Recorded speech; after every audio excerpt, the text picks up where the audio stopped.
안녕하세요. 시니어의 희망곡입니다. 집은 노후에 정신이나 육체가 쉴 수 있는 중요한 삶의 터전입니다. 은퇴를 하게 되면 집에 머무르는 시간이 길어지는 시니어들에게는 더더욱 안정된 주거 환경은 너무나도 중요한데요. 젊어서는 주거 환경이 자산으로서의 의미가 높지만 60대 이후에는 다른 환경들도 꼭 고려해야 합니다. 그럼 주거 환경에 대한 이야기를 해보겠습니다. 그 전에 구독과 좋아요는 꼭 부탁드립니다. 첫 번째로 고려해야 하는 주변 환경으로는 안전한 환경 조성입니다. 시니어들에게는 비상 상황에 대비한 시설이 잘 갖추어져 있어야 합니다.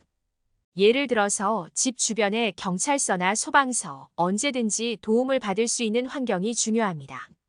나이가 들면 판단력이 떨어지고 사고의 위험성이 높아지기에 도움을 받을 수 있는 시설이 집 주변에 있어야 나를 보호하면서 동시에 가족들도 안심시킬 수 있습니다. 또한 자녀들과 멀리 떨어져서 지내는 경우에는 비상 상황을 대비해서 경찰서나 소방서에 출동 요청을 할 수 있습니다.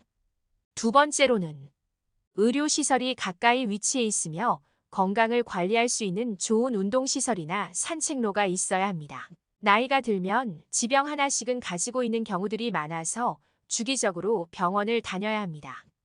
그러나 병원이 멀면 움직이는데 부담이 있고 병원을 안 가게 되면서 지병이 악화되는 상황이 생길 수 있습니다. 그래서 항상 지병 치료를 하는 병원이 가까이 있는 주거시설이 중요하고 평소에 건강관리를 위한 운동시설 및 산책로가 잘 조성되어 있는 환경에 살아야 합니다. 세 번째는 문화생활을 할 수 있는 시설입니다. 사회적으로 활동할 수 있는 공간이 있어야 노인 우울증이나 무기력증에 빠지지 않게 됩니다. 커뮤니티 센터나 도서관 등 취미 생활을 하고 인간관계를 유지할 수 있는 문화생활은 필수입니다. 네 번째는 편리한 교통시설입니다. 노인들이 자가용을 이용하기에는 어려운 점이 많습니다. 그래서 항상 교통시설을 이용해야 하는 경우가 많은데요. 전철이나 버스를 이용하기 좋은 환경을 고려해야 합니다. 교통이 좋지 않으면 무리해서 자가용을 이용하다 큰 사고가 날 수 있기 때문에 되도록 대중교통을 이용하기가 좋은 환경으로 주거지를 정하는 것이 중요합니다. 다섯 번째는 주거 공간입니다. 계단이 없는 단층 구조나 적절한 크기의 방, 안전한 욕실 등등.